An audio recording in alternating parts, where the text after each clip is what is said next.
Okay, so you know Buffy the Vampire Slayer. They did that, but an animated K-pop musical. And it fucks. Everything is at stake.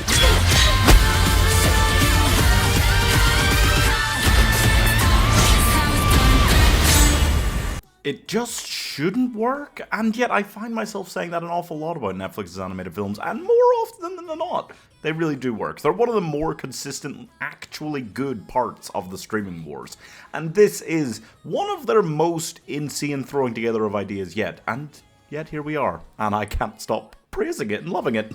KPop Demon Hunters is simply undeniable fun. It is about 3 demon hunters, and every generation 3 slayers are chosen, and they have to put together a demonic force field that keeps demons from breaking into the human world, I think.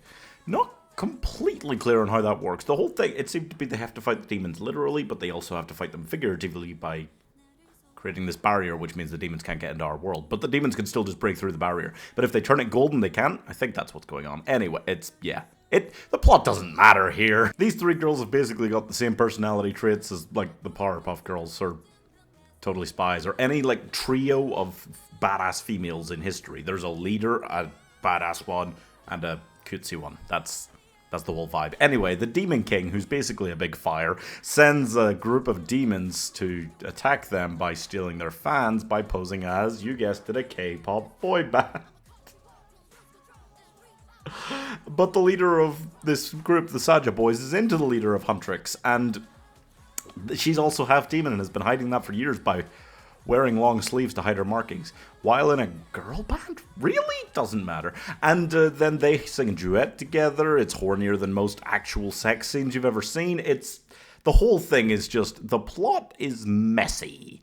It's weird. Because, like, the Saja Boy guy that's kind of into her is their best musician in the demon world, but he's also, like, one of their best fighters, clearly, because she tries to kill him a few times and can't do it when she just slices up most demons really easily. So it's like, okay, so if he could just fight them and kill them, like, or if they had any other demons like him, is he also their best fighter? It doesn't make a lot of sense. But also, I can't help.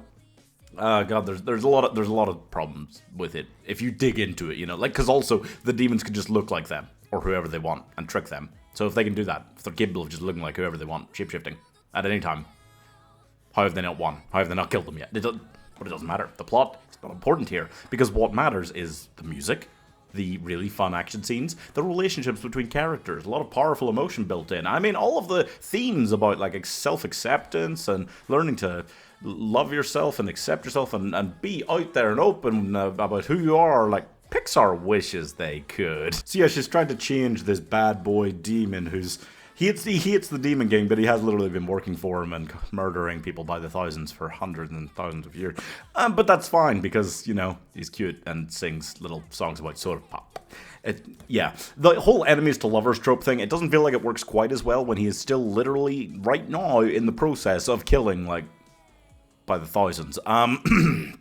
But they just get away with it again, because the plot is not that important to this film. And yeah, I could say that. I could say that, you know what, there are some weaknesses to this. But if they fixed every weakness to this, I would be saying this is like a god-tier animated film. I still think it's just so undeniably, unreasonably fun that you just can't actually shit on it for any of these reasons, even though they are there, and some of them are slightly glaring. So yeah, the story is maybe a little lacking overall. It just keeps things simple. It boils it down to exactly what they needed to do to fit all the themes and to tell the story they wanted, It doesn't have a lot of world building, to the extent that I'm left wondering a little bit about how the demon realm works, and about how these girls were chosen, and how that worked, but, it's fine. One of them was a Nepo baby, for sure, but hey, it doesn't matter. I just feel like it's a little early, but looking at the rest of the schedule, it doesn't feel like I'm getting far too overexcited to say that this is probably going to be the best animated film of the year, because some of the other big studios have been disappointing this year. And I just don't see anything left in the schedule that's really getting me hyped up enough. But you never know. Still, I loved this. It was so unreasonably fun, especially for something called KPop Demon Hunters.